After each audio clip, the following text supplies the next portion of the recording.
లో జరిపిన తవ్వకాల ద్వారా మన దేశ చరిత్ర 2000 సంవత్సరాల కిందటే ప్రారంభమైనట్లు తెలిసింది. సరైన సమాధానం 2 1920.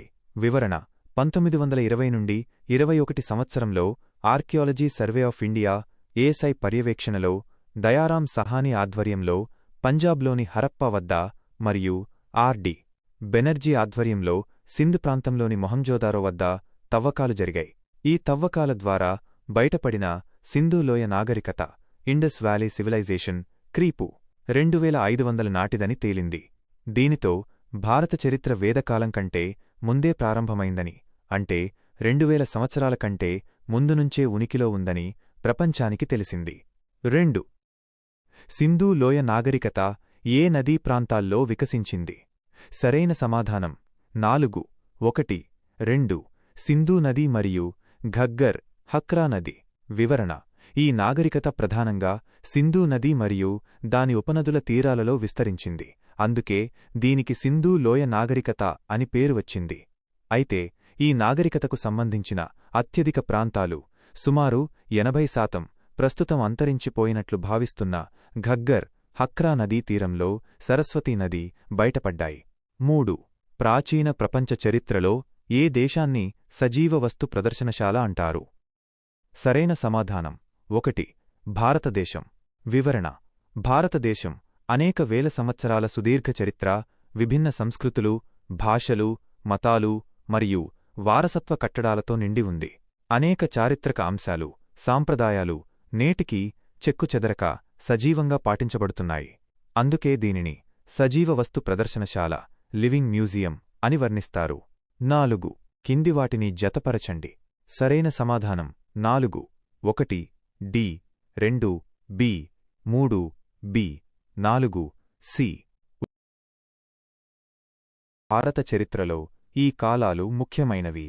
సింధు నాగరికత, తొలి పట్టణ నాగరికత, తొలి వేదకాలం, ఋగ్వేదకాలం.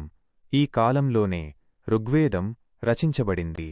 మలి వేదకాలం, యజుర్వేదం, సామవేదం, అథర్వణవేదం మరియు బ్రాహ్మణాలు, ఆరణ్యకాలు, ఉపనిషత్తులు ఈ కాలంలో వచ్చాయి. 5 సింధు నాగరికత ఏ ప్రదేశాల్లో బయటపడింది? సరైన సమాధానం 4 పైవన్నీ. వివరణ సింధు లోయ నాగరికత ప్రస్తుత భారతదేశం, పాకిస్తాన్ మరియు ఆఫ్ఘనిస్తాన్లోని కొన్ని ప్రాంతాలలో ఉదా షోర్తుఘై విస్తరించి ఉండేది. ప్రధాన పట్టణాలు హరప్పా, మొహంజోదారో పాకిస్తాన్, లోథాల్, ధోలవీరా, కాళీబంగన్, రాఖీగర్హి భారతదేశంలలో బయటపడ్డాయి. 6 సింధు నాగరికతలో గొప్ప స్నానవాటిక ఏ నగరంలో ఉండేది? సరైన సమాధానం 2 మొహంజోదారో. వివరణ మొహంజోదారోలో బయటపడిన గ్రేట్ బాత్ అనేది సింధు ప్రజల అత్యుత్తమ నిర్మాణాలలో ఒకటి. ఇది చక్కటి ఇటుకలతో నిర్మించబడిన పెద్ద స్నానవాటిక. నీరు లీక్ కాకుండా జాగ్రత్తలు తీసుకున్నారు. దీనిని మతపరమైన ఆచారాల కోసం ఉపయోగించేవారని చరిత్రకారులు భావిస్తున్నారు.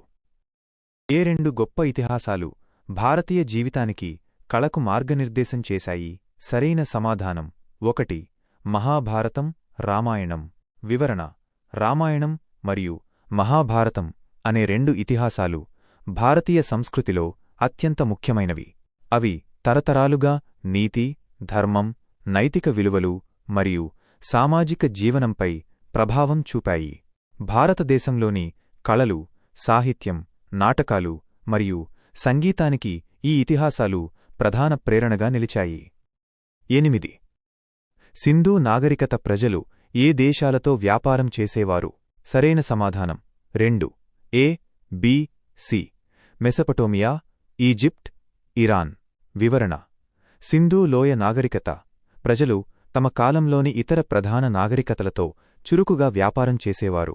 ముఖ్యంగా పశ్చిమ ఆసియాలోని మెసపటోమియా, సుమేరియా, ఇరాన్, పూర్వపు పర్షియా మరియు ఈజిప్ట్ దేశాలతో సముద్ర మార్గం ద్వారా, భూమార్గం ద్వారా వ్యాపార సంబంధాలు ఉండేవి. మొహంజోదారో, హరప్పా ప్రాంతాల వస్తువులు మెసపటోమియాలో, అలాగే మెసపటోమియా ముద్రికలు సింధు ప్రాంతాలలో దొరికాయి. 9 పత్తిని మొదటిసారి పండించింది? సరైన సమాధానం 4 సింధు నాగరికులు. వివరణ ప్రపంచంలోనే మొట్టమొదటిసారిగా పత్తిని పండించిన ఘనత సింధూ లోయ నాగరికత ప్రజలకే దక్కుతుంది. గ్రీకులు సింధూ ప్రాంతంలో లభించిన పత్తిని సిండన్ అని పిలిచేవారు. తవ్వకాలలో పత్తి వస్త్రాల అవశేషాలు మొహంజోదారోలో లభించాయి. 10.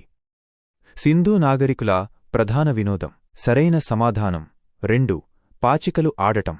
వివరణ: తవ్వకాలలో సింధూ నాగరికతకు చెందిన అనేక పాచికలు డైస్ దొరికాయి. దీనిని బట్టి పాచికలు ఆడటం వారి ముఖ్య వినోదాలలో ఒకటని చరిత్రకారులు నిర్ధారించారు. నృత్యం, వేట మరియు చిన్నపిల్లలకు మట్టిబొమ్మలతో ఆటలు కూడా వినోదంలో భాగంగా ఉండేవి. 11. ఏ నాగరికత ప్రజల లిపిని క్యూనిఫారం అంటారు? సరైన సమాధానం 1. మెసపటోమియా. వివరణ: క్యూనిఫార్మ్ అనేది ప్రపంచంలోని అత్యంత ప్రాచీన లిపులలో ఒకటి. దీనిని మెసపటోమియా, ముఖ్యంగా సుమేరియన్లు, అకాడియన్లు ప్రజలు ఉపయోగించేవారు. ఇది మేకుల వెడ్జ్ ఆకారంలో ఉండే గుర్తులను మట్టి పలకలపై చెక్కడం ద్వారా రాసేవారు. 12. సరస్వతీ నది గురించి ఏ వేదంలో పలుమార్లు ప్రస్తావించారు? సరైన సమాధానం 2. ఋగ్వేదం. వివరణ: ఋగ్వేదంలో రిగ్వేద పవిత్రమైన నదులలో సరస్వతీ నదిని అత్యంత గొప్పదిగా, నదీ తమ నదులలోకెల్లా తల్లి అని పలుమార్లు ప్రస్తావించారు. వేదకాలంలో ఈ నది ముఖ్యమైన భౌగోళిక మరియు సాంస్కృతిక ప్రాధాన్యతను కలిగి ఉండేది. 13. శృతులు అని వేటిని అంటారు? సరైన సమాధానం 1. వేదాలు. వివరణ: హిందూ ధర్మంలోని వేదాలను ఋగ్వేదం, యజుర్వేదం, సామవేదం, అథర్వణవేదం శృతులు అని అంటారు. శృతి అంటే వినిపించినది లేదా విన్నది అని అర్థం. ఈ జ్ఞానం దైవదత్తమని, ఋషులకు ధ్యానం ద్వారా వినిపించిందని నమ్ముతారు. ఇవి అపౌరుషేయాలు, మానవులచే రచింపబడనివిగా భావిస్తారు. అందుకే వీటిని అత్యంత ప్రామాణికంగా పరిగణిస్తారు. వేదకాలానికే మరలా వెళ్ళాలి అని పిలుపునిచ్చింది ఎవరు? సరైన సమాధానం 3. దయానంద సరస్వతి. వివరణ: ఆర్య సమాజ స్థాపకులు అయిన స్వామి దయానంద సరస్వతి గారు 19వ శతాబ్దంలో ఈ నినాదాన్ని ఇచ్చారు: గో బ్యాక్ టు వేదాస్. వేదాలలోనే స్వచ్ఛమైన జ్ఞానం, ధర్మం మరియు నిస్వార్థమైన సమాజ నిర్మాణం ఇమిడి ఉందని, కాబట్టి ప్రజలు ఆధునిక కాలంలో వేదాలలోని సరైన మార్గాన్ని అనుసరించాలని ఆయన పిలుపునిచ్చారు. 15. భారతీయ సంగీతం మూలాలు ఏ వేదంలో ఉన్నాయి? సరైన సమాధానం 3. సామవేదం. వివరణ: సామవేదం అనేది 4 వేదాలలో ఒకటి. ఇందులో ప్రధానంగా ఋగ్వేదంలోని శ్లోకాలను లయబద్ధంగా, రాగయుక్తంగా ఎలా గానం చేయాలో వివరించబడింది. సామ అంటే గానం లేదా పాట అని అర్థం. భారతీయ శాస్త్రీయ సంగీతం యొక్క మూలాలు ఈ వేదంలోనే ఉన్నాయి. 16. ఆత్మ, ప్రకృతికి సంబంధించిన రహస్యాలను తెలిపే గ్రంథాలు. సరైన సమాధానం 1. ఉపనిషత్తులు. వివరణ: ఉపనిషత్తులు వేదాలలో చివరి భాగం. వీటిని వేదాంతం అని కూడా అంటారు. ఇవి ప్రధానంగా ఆత్మ, సెల్ఫ్, బ్రహ్మ, అల్టిమేట్ రియాలిటీ, సృష్టి రహస్యాలు, జ్ఞానం మరియు మోక్ష మార్గం గురించి లోతైన తాత్విక చర్చలను అందిస్తాయి. 17. తొలి వేదకాలం నాటి రాజకీయ జీవనానికి సరిపోలని అంశాన్ని గుర్తించండి. సరైన సమాధానం 3. రాజరికం వంశపారంపర్యంగా ఉండేది. వివరణ: తొలి వేదకాలంలో క్రీపు 1500, క్రీపు 1000 ఆర్యులు తెగలుగా నివసించేవారు, సరిపోతుంది. తెగల నాయకుడిని రాజన్ అని పిలిచేవారు, సరిపోతుంది. రాజుకు పరిపాలనా విషయంలో సలహాలు ఇచ్చేందుకు సభ, పెద్దల, ప్రముఖుల మండలి, సమితి, సాధారణ ప్రజల సభ అనే సంస్థలు ఉండేవి, సరిపోతుంది. ఈ కాలంలో రాజు ఎన్నిక ద్వారా ఎంపికయ్యేవాడు, కాని తరచుగా వంశపారంపర్యంగా కాకుండా ప్రజల సమ్మతిపై ఆధారపడి ఉండేది. మలివేద కాలం నాటికే క్రీపు 1000, క్రీపు 600 రాజరికం వంశపారంపర్యంగా మారింది. 18. కిందివాటిలో సరికాని వాక్యాన్ని గుర్తించండి. సరైన సమాధానం 2. ఆదికావ్యంగా పిలిచే మహాభారతాన్ని వేదవ్యాసుడు రచించాడు. వివరణ: 1. రామాయణం, మహాభారతం అనేవి 2 గొప్ప ఇతిహాసాలు, సరైనది. 3. రామాయణాన్ని సంస్కృతంలో వాల్మీకి రచించాడు, సరైనది. 4. అధర్మంపై ధర్మం సాధించిన విజయమే మహాభారతంగా చెబుతారు, సరైనది. 2. సరికానిది, మహాభారతం ప్రపంచంలోనే అతిపెద్ద ఇతిహాసం. దీనిని వేదవ్యాసుడు రచించాడు. అయితే ఆదికావ్యంగా పిలువబడేది రామాయణం. దీనిని వాల్మీకి రచించాడు. 19 యజ్ఞయాగాది క్రతువుల్లో పాటించాల్సిన నియమాల గురించి తెలిపే వేదం. సరైన సమాధానం 2 యజుర్వేదం. వివరణ: యజుర్వేదం ప్రధానంగా యజ్ఞాలు, సాక్రిఫైసెస్ మరియు క్రతువులు, రిచువల్స్ నిర్వహించే విధానం, వాటిలో పాటించాల్సిన మంత్రాలు మరియు నియమాలను వివరిస్తుంది. యజుస్ అంటే పూజా నియమం అని అర్థం. ఈ వేదం పద్యరూపంలో వర్స్ మరియు గద్యరూపంలో ప్రోస్ కూడా ఉంటుంది. మరియు వివరణ: 20 కింది వాటిలో మలివేద కాలానికి సరిపోలని అంశమేది? సరైన సమాధానం 4 బాల్య వివాహాలు, సతీసహగమనం వీరి కాలంలో లేవు. వివరణ: మలివేద కాలం క్రీపు 1000 క్రీపు 600. ఈ కాలంలో సామాజిక పరిస్థితుల్లో మార్పులు వచ్చాయి. 1 ఆశ్రమ వ్యవస్థ ప్రారంభమైంది. బ్రహ్మచర్యం, గార్హస్థ్యం, వానప్రస్థం, సన్యాసం అనే 4 ఆశ్రమాలు వ్యవస్థీకృతం అయ్యాయి. సరిపోతుంది. 2 స్త్రీల స్థానం దిగజారింది. తొలివేద కాలంతో పోలిస్తే స్త్రీలకు సభలలో ప్రాధాన్యం తగ్గింది. వారి విద్యపై ఆంక్షలు పెరిగాయి. సరిపోతుంది. 3 వర్ణ వ్యవస్థ ప్రారంభమైంది. వృత్తి ఆధారిత వర్ణ వ్యవస్థ జన్మ ఆధారిత వర్ణ వ్యవస్థగా స్థిరపడింది. సరిపోతుంది. 4 బాల్య వివాహాలు, సతీసహగమనం వీరి కాలంలో లేవు. సరిపోలనిది ఈ వాక్యమే. బాల్య వివాహాలు, సతీసహగమనం వంటి దురాచారాలు మలివేద కాలంలో ప్రారంభం కాలేదు. అవి మధ్యయుగాల నాటి లేదా తరువాతి కాలపు సామాజిక దురాచారాలు. 21 మలివేద కాలంలో రాజులు దేనికోసం అశ్వమేధ, రాజసూయ యాగాలు చేసేవారు? సరైన సమాధానం 1 రాజ్య విస్తరణకు. వివరణ: మలివేద కాలంలో రాజులు తమ రాజ్యాన్ని విస్తరించడానికి మరియు తమ సార్వభౌమత్వాన్ని, ఆధిపత్యాన్ని ప్రకటించుకోవడానికి పెద్ద ఎత్తున అశ్వమేధ యాగాలు, గుర్రాన్ని వదిలి అది తిరిగి వచ్చేంతవరకు గెలిచిన రాజ్యాలు తమ ఆధీనంలోకి వస్తాయి. రాజసూయ యాగాలు అభిషేకం మరియు రాజపట్టాభిషేకానికి సంబంధించినది వంటి క్రతువులు చేసేవారు. 22 విద్యావాదం, క్రతువులు, సంస్కారాల గురించి తెలియచేసేది. సరైన సమాధానం 1 బ్రహ్మణాలు. వివరణ: బ్రహ్మణాలు వేదాలలోని కర్మకాండ విభాగానికి చెందినవి. ఇవి వేదమంత్రాల అర్థాన్ని, యజ్ఞాలు, క్రతువులు, సంస్కారాలు, ఉదాహరణకు ఉపనయనం, వివాహం వంటి ఆచారాలను ఎలా నిర్వహించాలో వివరించే గ్రంథాలు. వీటిలో విద్యావాదం, తత్వశాస్త్రం కంటే ఆచారాలపై దృష్టిపెట్టడం కూడా ప్రధానంగా ఉంటుంది. పోలిక కోసం ఉపనిషత్తులు ఆత్మ, పరమాత్మ, తత్వశాస్త్రం గురించి తెలుపుతాయి. 23 సంస్కృత భాషలో వేదమంటే? సరైన సమాధానం 2 ఆధ్యాత్మిక జ్ఞానం. వివరణ: సంస్కృతంలో వేదం, వేద అనే పదానికి మూలం విడ్ అనే ధాతువు. దీని అర్థం తెలుసుకోవడం లేదా జ్ఞానం, నాలెడ్జ్. సాధారణంగా ఇది కేవలం శాస్త్రీయ జ్ఞానం కంటే లోతైన, మతపరమైన, ఆధ్యాత్మిక జ్ఞానం, స్పిరిచువల్ నాలెడ్జ్, సృష్టి రహస్యాలు మరియు దేవునికి సంబంధించిన జ్ఞానాన్ని సూచిస్తుంది. 24 హోరియోగ్లిఫిక్ లిపిని కలిగిన నాగరికత. సరైన సమాధానం 4 ఈజిప్ట్ నాగరికత. వివరణ: హోరియోగ్లిఫిక్స్, హైరోగ్లిఫిక్స్ అనేది ప్రాచీన ఈజిప్ట్ ప్రజలు ఉపయోగించిన చిత్రలిపి, పిక్టోరియల్ స్క్రిప్ట్. ఈజిప్టులోని పిరమిడ్లు, ఆలయాల గోడలపై ఈ లిపిని చూడవచ్చు. పోలిక: సింధు లిపి, చిత్రలిపి, మెసపటోమియా లిపి, క్యూనిఫారం. 25 సింధూ ప్రజలు వేటిని పూజించేవారు? సరైన సమాధానం 2 రావి చెట్టు. వివరణ: సింధూ లోయ తవ్వకాలలో లభించిన ముద్రికలు, సీల్స్ మరియు ఇతర ఆధారాలను బట్టి సింధూ ప్రజలు ప్రధానంగా ప్రకృతిని పూజించేవారు. ఇందులో భాగంగా రావిచెట్టు, పైపల్ ట్రీను పవిత్రంగా పూజించేవారు. అనేక ముద్రికలపై దీని చిత్రాలు ఉన్నాయి. మాతృదేవత, మదర్ గాడెస్ మరియు ప్రకృతి శక్తులు, భూమి, నీరు పూజ కూడా ఉండేది. పశుపతి మహాదేవుడు, ప్రస్తుత శివుని తొలిరూపంను కూడా పూజించేవారు.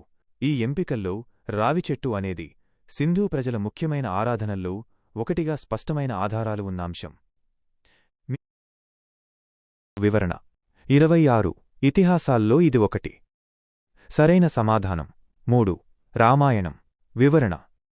రామాయణం మరియు మహాభారతం అనేవి భారతదేశంలోని రెండు ముఖ్యమైన ఇతిహాసాలు.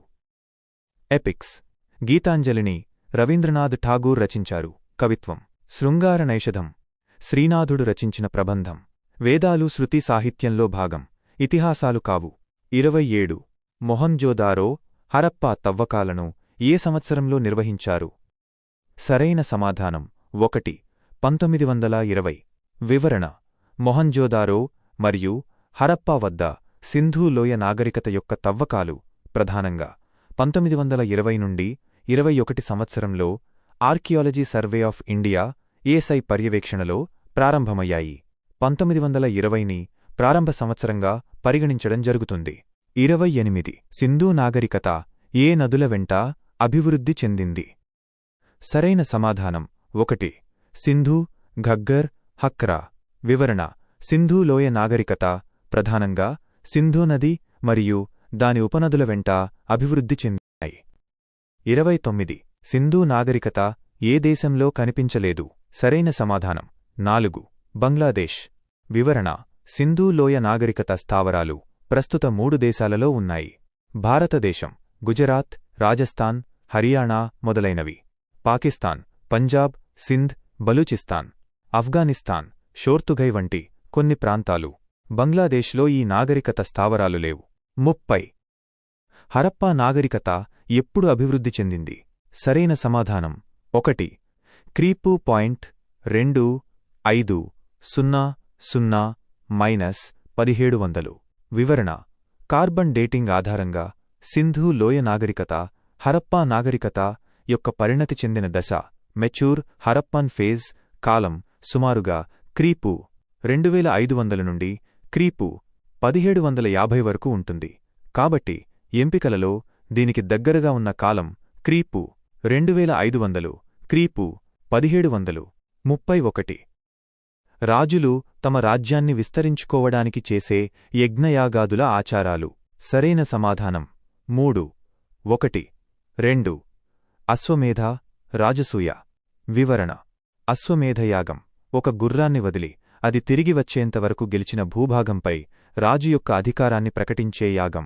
ఇది రాజ్య విస్తరణకు సూచిక. రాజసూయయాగం రాజు యొక్క పట్టాభిషేకం, కాన్సిక్రేషన్ మరియు సార్వభౌమాధికారాన్ని సుప్రిమసీ చేసే యాగం. ఈ రెండూ రాజు తన అధికారాన్ని మరియు రాజ్య విస్తరణ ఆకాంక్షను చాటుకోవడానికి చేసే ముఖ్యమైన వైదిక క్రతువులు. 2. ఇది హరప్పా నాగరికతలో ప్రసిద్ధ నౌకాశ్రయం. సరైన సమాధానం 3. లోథాల్. వివరణ. లోథాల్ అనేది గుజరాత్లోని ఒక ముఖ్యమైన సింధూ లోయ స్థావరం. ఇక్కడ కృత్రిమంగా నిర్మించిన పెద్ద నౌకాశ్రయం డాక్యార్డ్ అవశేషాలు బయటపడ్డాయి. దీని ద్వారా సింధూ ప్రజలు పశ్చిమ ఆసియా దేశాలతో మెసపటోమియా సముద్ర వ్యాపారం చేసేవారని తెలుస్తుంది. 33. పశుపతి, శివుడు, తల్లి, అమ్మ, దేవతలను పూజించినవారు. సరైన సమాధానం 1. సింధూ ప్రజలు. వివరణ. మొహంజోదారోలో లభించిన ముద్రిక సీల్ పైన యోగాసనంలో కూర్చున్న ఒక పురుష దేవత చిత్రం ఉంది. చుట్టూ జంతువులు ఉన్నాయి. చరిత్రకారులు దీనిని పశుపతి, మహాదేవుడి, శివుడి ఆదిరూపంగా గుర్తించారు. అలాగే అనేక మట్టిబొమ్మలు లభించటం ద్వారా వారు మాతృదేవతను, మదర్ గాడెస్ కూడా పూజించేవారని తెలుస్తోంది. 34. ఏ నాగరికతలో ఫారోలు రాజ్యాన్ని దేవతలుగా పరిపాలించారు? సరైన సమాధానం 1. ఈజిప్ట్. వివరణ. ప్రాచీన ఈజిప్ట్ నాగరికతలో రాజులను ఫారోలు, ఫారోస్ అని పిలిచేవారు. ఫారోలు కేవలం రాజులు మాత్రమే కాదు, ప్రజలు వారిని భూమిపై ఉన్న దేవతలుగా, డివైన్ రూలర్స్ లేదా దేవుళ్ల వారసులుగా భావించి పూజించేవారు. దీనిని దివ్యరాజరికం, డివైన్ కింగ్షిప్ అంటారు. 35. సింధూ నాగరికత విధ్వంసానికి ఆర్యుల దండయాత్ర కారణం అనే సిద్ధాంత ప్రకటనను ఏ చరిత్రకారుడు తిరస్కరించాడు? సరైన సమాధానం 3. ఆర్.సి. మజుందార్. వివరణ. సింధూ నాగరికత విధ్వంసానికి ఆర్యుల దండయాత్ర కారణం, ఇంద్రా ఇస్ గిల్టీ అనే సిద్ధాంతాన్ని మార్టిన్ వీలర్ అనే చరిత్రకారుడు బలంగా సమర్థించారు. అయితే ఆర్.సి.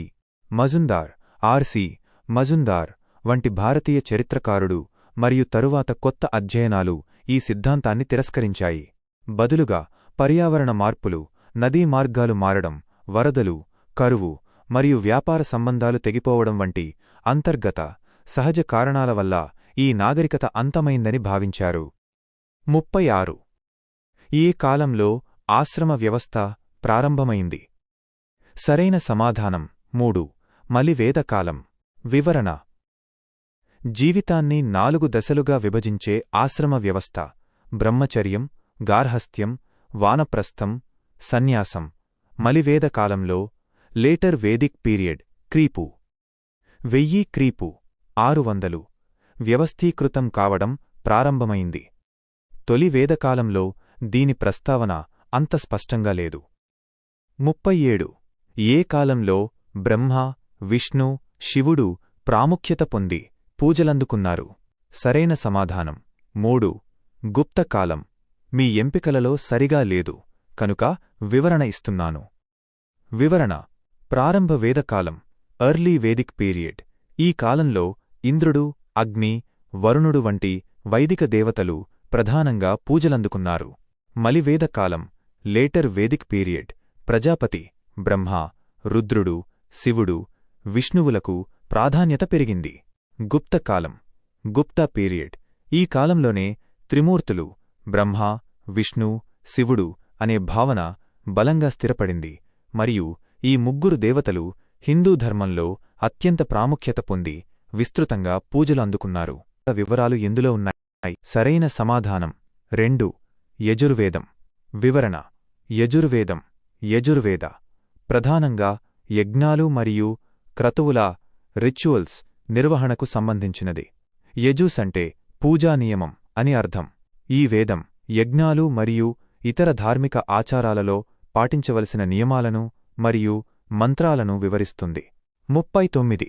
వేదం అనే పదానికి సంస్కృతంలో అర్థం. సరైన సమాధానం 1. ఉన్నతమైన జ్ఞానం. వివరణ: సంస్కృతంలో వేదం, వేద అనే పదానికి మూలం విడ్ అనే ధాతువు. దీని అర్థం తెలుసుకోవడం లేదా జ్ఞానం, నాలెడ్జ్.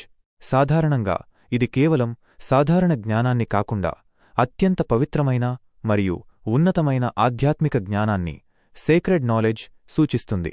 40. ఏ వేదం శ్లోకాలు, పాటల సమాహారం? సరైన సమాధానం 3. సామవేదం. వివరణ: సామవేదం అనేది ప్రధానంగా ఋగ్వేదం నుండి స్వీకరించబడిన శ్లోకాల సమాహారం. ఈ శ్లోకాలను యజ్ఞాలు చేసే సమయంలో పాటలుగా, చాంట్స్ ఎలా గానం చేయాలో వివరిస్తుంది. సామ అంటే పాట లేదా మధురమైన ధ్వని అని అర్థం. భారతీయ సంగీతానికి మూలాలు ఈ వేదం. వేటిలో యజ్ఞాలు, యాగాలు, ఆచారాల గురించి గద్యరూపంలో ఉన్నాయి? సరైన సమాధానం 4. బ్రహ్మణాలు. వివరణ: బ్రహ్మణాలు వేదాలలో కర్మకాండకు సంబంధించిన విభాగాన్ని వివరిస్తాయి. వీటిలో యజ్ఞాలు, యాగాలు మరియు ఇతర వైదిక ఆచారాలను ఎలా నిర్వహించాలో వివరించే పద్ధతులు ప్రధానంగా గద్యరూపంలో ప్రోజ్ ఉంటాయి. ఇవి వేదమంత్రాల అర్థాన్ని కూడా వివరిస్తాయి. 42. ఇవి విద్యావాదం, క్రతువులు, సంస్కారాలకు సంబంధించినవి. సరైన సమాధానం 4. బ్రహ్మణాలు. వివరణ: బ్రహ్మణాలు బ్రహ్మణాస్ వైదిక ఆచారాలు, క్రతువులు, రిచువల్స్ మరియు వివిధ సంస్కారాల రైట్స్ ఆఫ్ ప్యాసేజ్, ఉదాహరణకు ఉపనయనం, వివాహం, వివరణకు సంబంధించినవి. వీటిలో ప్రధానంగా కర్మకాండ మరియు దాని ప్రాధాన్యతపై దృష్టిపెట్టడం జరుగుతుంది. దీనిని విద్యావాదం అని కూడా అంటారు. 43. కిందివాటిలో ఏవి ఆత్మ, ప్రకృతి రహస్యాల గురించి తెలియచేసే మాతృక గ్రంథాలు? సరైన సమాధానం 1. ఉపనిషత్తులు. వివరణ: ఉపనిషత్తులు ఉపనిషాద్స్ వేదాల యొక్క చివరి భాగం, వేదాంతం. ఇవి ప్రధానంగా ఆత్మ, బ్రహ్మ, అంతిమ సత్యం, సృష్టి మరియు ప్రకృతి రహస్యాల గురించి లోతైన తాత్విక చర్చలను, జ్ఞానాన్ని అందిస్తాయి. ఇవి వైదిక తత్వశాస్త్రానికి మూలస్తంభాలుగా నిలిచిన మాతృక గ్రంథాలు. 44. ఘోష, అపల, లోపాముద్ర, ఇంద్రాణి, విశ్వవర మొదలైనవారు ఎవరు? సరైన సమాధానం 1. గొప్ప వేద పండితులు. వివరణ: ఘోష, అపల, లోపాముద్ర, ఇంద్రాణి, విశ్వవర వంటివారు తొలి వేద కాలంలో ఋగ్వేద కాలం ప్రసిద్ధి చెందిన మహిళా పండితులు. వీరు విద్యను అభ్యసించి వేదమంత్రాలను రచించారు మరియు అనేక వైదిక సభలలో పాల్గొని తమ జ్ఞానాన్ని ప్రదర్శించారు.